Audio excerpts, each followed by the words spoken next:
এমন নারী আছে প্রতিদিন স্বামীর মাথা হাতায় ঘুম পাড়ায় দেয়। তাহলে ওইগুলা কিসের জন্য দেয়? মতলব তো আপনাকেও খারাপ থাকলে অনেক সময় এই কাম করেন, মনে হয় কিছু বুঝি না। না আহ মজা নিয়ে বিস্কুট আনে কিলিপ আনে নাও তোমার লেগে আনছি। কি ব্যাপার হঠাৎ কইরা ভূতের মুখে রাম রাম? কি গো কিলিপ আন লাগে? কয় না একটু সাজ্জার দেহ কেমন লাগে তোমার একটু দেখতাম। কি এর লেগে যে কিলিপ আনে এটা মনে হয় আর আমরা বুঝি না, কিছু বলতে চাই না। কিন্তু ভালো দিকটা একটু বেশি দেখেন, মন্দটা খালি দেখেন না। নিজের বউ কি করছে না করছে এটা বাড়িটা বাড়িতে, আপনি আরেকজনের বউরে বিশ্বাস হারা করায় ফেলতেছেন। কই বউরে বিশ্বাসই করা যাইব না। বিশ্বাস না করলে সংসার চলবো কখনোই না। হ্যাঁ, বিশ্বাসেই সবকিছু চলে। বিশ্বাস না করলে ঈমান নষ্ট হয়ে যাবে। বিশ্বাস ঈমানের অঙ্গ। বিশ্বাস একজন আরেকজনকে করতে হবে। সারা জীবন পার করবো যার সাথে, তাকে বিশ্বাস না করলে চলবে? আপনারা বউরে বিশ্বাস করবেন, যদি সে খারাপ চরিত্রহীন হয় তবুও আপনার বিশ্বাসের জোরে সে মন্দ রাস্তা থেকে ফিরে আসবে। কি কইছি বুঝছেন নি? একটা গান আগে গায়নি, পরে বুঝতেছি।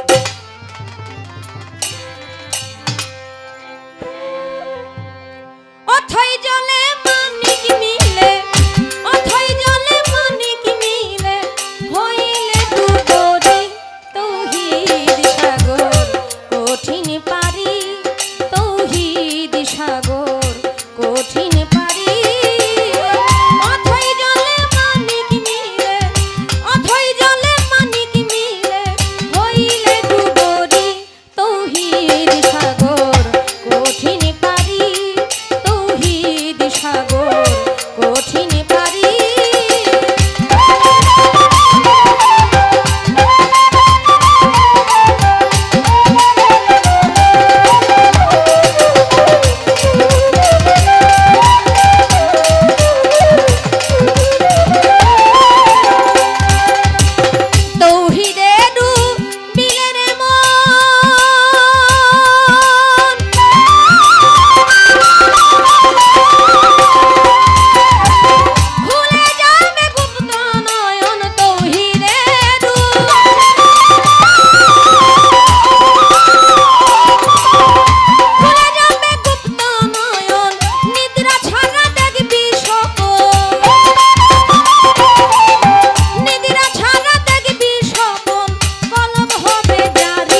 আপনি যদি এই সাগরে ডুবতেন, এই যে এখন আমার কথা বলতে অনেক কিছু, যেহেতু আমার বেলায়েতের ভূমিকা,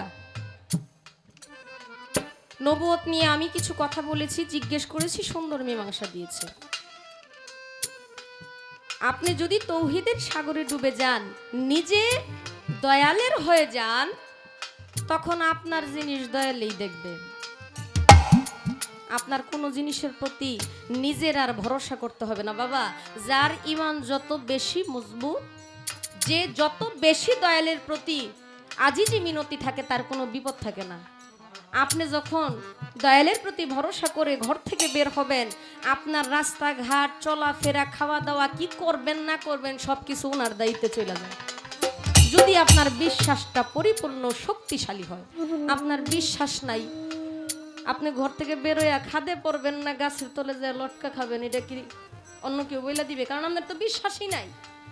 বিশ্বাসের জায়গাটা এমন শক্তিশালী। আমি বলেছিলাম বেলায়েত হয় খুদাই শক্তি, সিনাই এলেম বলে যারে, মুর্শিদের দরবারে পাবি, মুর্শিদের দরবারে।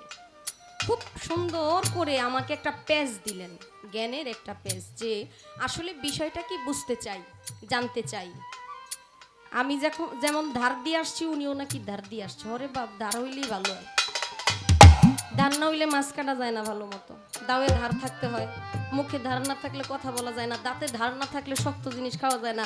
আপনি ধার দিয়ে আসলেই তো আমি ভালো মতো পাটটা দিতারি। আপনি যত ধার হবেন আমার জন্য ভালো হবে। বলল দাজ্জাল এক হাতে জান্নাত, এক হাতে জাহান্নাম নিয়ে আসবে। উনি ইচ্ছে করলে একজনকে বলবে তোমরা আমার পথে আসো, আমার পথে আসো, আমি তোমাদেরকে জান্নাতে নিয়ে যাব, বেহেশতে নিয়ে যাব। যারা তার কথা বিশ্বাস করবে তারা ঈমান নষ্ট হয়ে জান্নাতে যাবে, তো দূরের কথা জাহান্নামে যাবে। এই তো কথা। এই দাজ্জালকে আল্লাহ পাক কি শক্তি দিল বাবারে!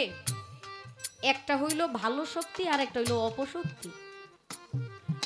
আমরা জানি আদম আলাইহিস সালামকে সেজদা করে নাই কে জানেন? উনি ছিলেন ফেরেশতাদের শিক্ষক, মুকরুম আবেদ। এই মুকরুম আবেদের ভিতরে অহংকার চলে আসছিল যে আমি মাটি আইনা মাটি দিয়া মাটির মূর্তি বানাইলাম, আর এই মাটির মূর্তিকে আমি সেজদা করব, কখনোই না, সম্ভব না। এত হাজার বছর আল্লাহ পাকের ইবাদত করলো, কিন্তু তার অহংকারের জন্য সে মুকরুম আবেদ থেকে সে হয়ে গেল শয়তান। তার গলার মধ্যে পড়লো লান্নত। তাই তো? আমার কথা বুঝতে সমস্যা হয়? আচ্ছা, এই যে লান্নতটা পড়লো, তার কাছ থেকে শয়তানে চায়া নিয়ে আসছিল, মাওলা আপনি যদি বলতেন আপনার ইবাদত করতে, তাইলে আমার কষ্ট ছিল না। আপনারে সেজদা দিতে বললে আমার কোনো সমস্যা ছিল না, কারণ আমি যাকে তৈরি করলাম তাকে সেজদা দিতে বলছেন দেখে আমার ভালো লাগে নাই। আল্লাহর কাছে সে পাওয়ার চাইয়া নিয়ে আসলো যে কিয়ামতের আগ পর্যন্ত আপনার যত বান্দা আছে সকলের পশমের গোড়ায় গোড়ায় আমি চলব। শয়তান এই পাওয়ার নিয়েছে। আমার আল্লাহ খুব শক্তি করে বলছে, আল্লাহ খুব গৌরবের সাথে বলছে যে তুমি যাও, তোমারে পাওয়ার দিয়া দিলাম, কিন্তু আমার মুমিন ব্যক্তির আশেপাশে তুমি যাইতে পারতে না। হ্যাঁ, বড় পীর সাহেব শয়তানরে চোর দিয়া একবার বাইন্ধাও রাখছিল। কত ঘটনাই আছে, কয়টা ঘটনা বলবো আমি। শয়তানকে এই যে পাওয়ার নিয়ে আসছে, কিন্তু মুমিন ব্যক্তির আশেপাশে সে যাইতে পারবে না। দাজ্জালকে এই অপশক্তি দিছে, ভালো শক্তি কিন্তু দেয় নাই। এখন দাজ্জালরে যারা বিশ্বাস করবে তারা তো ঈমান নষ্ট, তাদের তো ঈমান পরিপূর্ণ না। আর দাজ্জাল একজন তরিকপন্থী মানুষের আশেপাশে যাইতে পারবো না। দাজ্জালরে তো বিশ্বাসই করবে না। একটা কথা মনে রাখেন, এই কলির জামানার মধ্যে কোনো মানুষ যদি আকাশ দিয়ে উড়ে যায়, পানি দিয়ে হাইটা যায়, এইটা হইলো অপশক্তি। তাই বলে তারে বোঝা যাবে না সে যে বেলায়েত প্রাপ্ত আল্লাহর ওলি। আল্লাহর ওলির লক্ষণ আলাদা।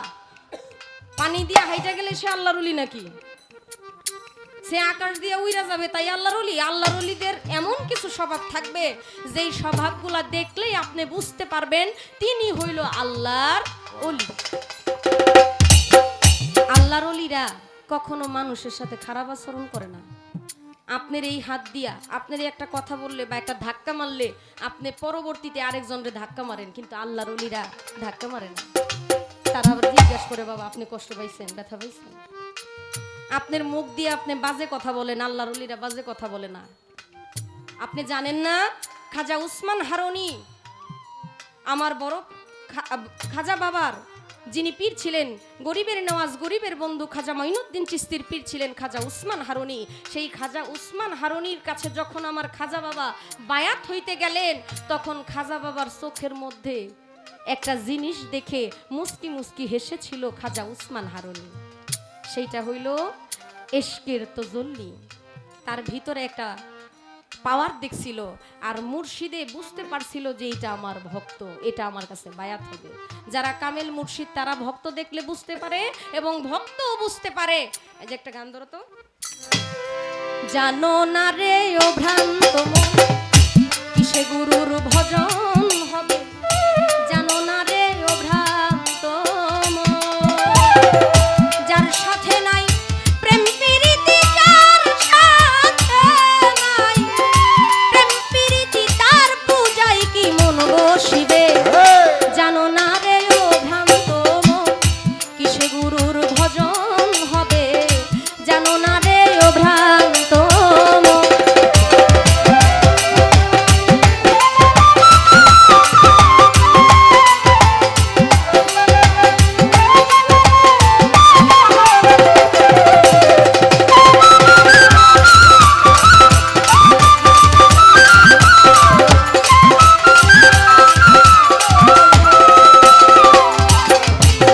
যাহার বদন দেখা মাত্র প্রাণে জাগে আনন্দ,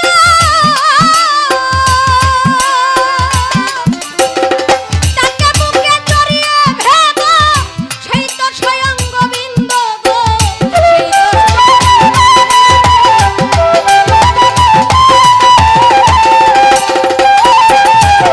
যাহার বদন দেখা মাত্র মনে জাগে আনন্দ, তাকে বুকে জড়িয়ে ভেব সেই তো স্বয়ং গোবিন্দ গো, সেই তো স্বয়ং গোবিন্দ। দিও তার প্রতি অঙ্গে প্রতি অঙ্গ করিও গোবিন্দের সঙ্গ,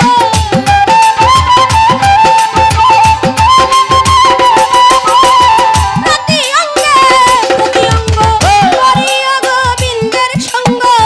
উথলিবে প্রেম তরঙ্গ, উথলিবে প্রেম তরঙ্গ, পাপী দেহ শুদ্ধ হবে, জানো না রে ও ভ্রান্ত মন, আস্তে আস্তে, জানো না রে ও ভ্রান্ত মন কিসে গুরুর ভজন হবে, যারে দেখা মাত্রই তোমার প্রাণে জাগে আনন্দ, তাকে বুকে জড়িয়ে ভেবো সেই তো স্বয়ং গোবিন্দ।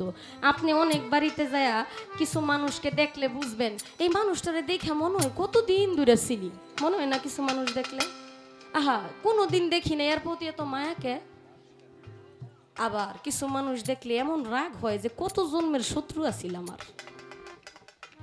ওই আল্লাহর অলিদেরকে দেখলে একটা মহব্বত জাগবে, এইটা হইল অলিদের বেলায়তি। অলিদের বেলায়েতির পাওয়ারটা ভিন্ন, আর দাজ্জালেরটা ছিল অপশক্তি। এটা আল্লাহর কাছ থেকে ছায়া নিছে, কিন্তু এই দাজ্জালকে ধ্বংস করার জন্য ইমাম মাহাদি আসবে। ইমাম মাহাদি আসবে তাকে ধ্বংস করার জন্য।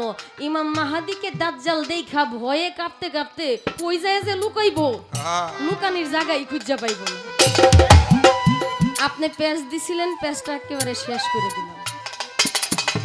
প্রশ্ন করলো কি, ইমাম হাসান ইমাম হুসাইন রাদিয়াল্লাহু তাআলা আনহু থেকে অনেকগুলো সিঁড়ি আসছে, কিন্তু হযরত আলী করিমুল্লাহ ওয়াজ রাদিয়াল্লাহু তাআলা আনহু উনি যে বেলায়েতের বাদশা, ওনার কাছ থেকে কি কোনো সিঁড়ি আসে নাই? মুলকে হিন্দে গারি বনেওয়া চাই তোমার মেয়ে হেরবানি, মুলকে হিন্দে গারি বনেওয়া চাই তোমার মেয়ে হেরবানি, পাক পাঞ্জাতন করি হে শরণ পরলোকে আয়েশ করনি।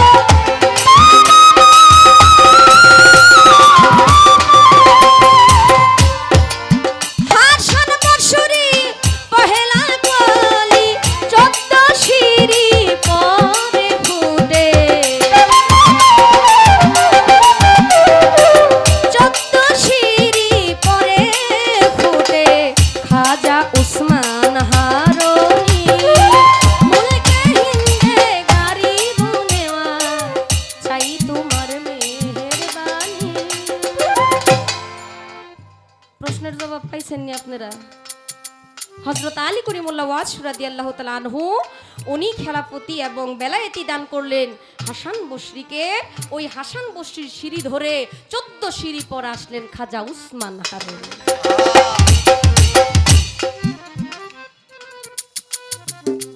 আমি ভাবছি আর কোনোদিন গান হয় নাই আমার বাপের সাথে, আমার মনে একটু বাসায় বাসায় নিব। বাবা আমি যদি জানতাম আপনি এত দূর থেকে এমনি দাঁড়ায় আইছেন। খুব কঠিন।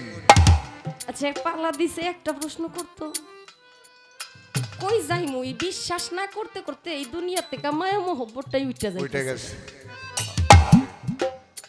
একটা করে নাই ভালো কথা, দুইটা করছেই। কি রে বাবা 3টা প্রশ্ন করুন লাগে কারণ কি?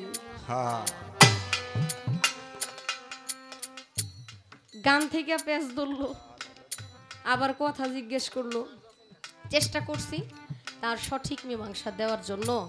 বাবারে বেলায়েত এমন এক বিষয়, বেলায়েত সামান্য বিষয় না। আপনি বলবেন তো আপনার কথা থেকে আমার কথা চলে আসছে।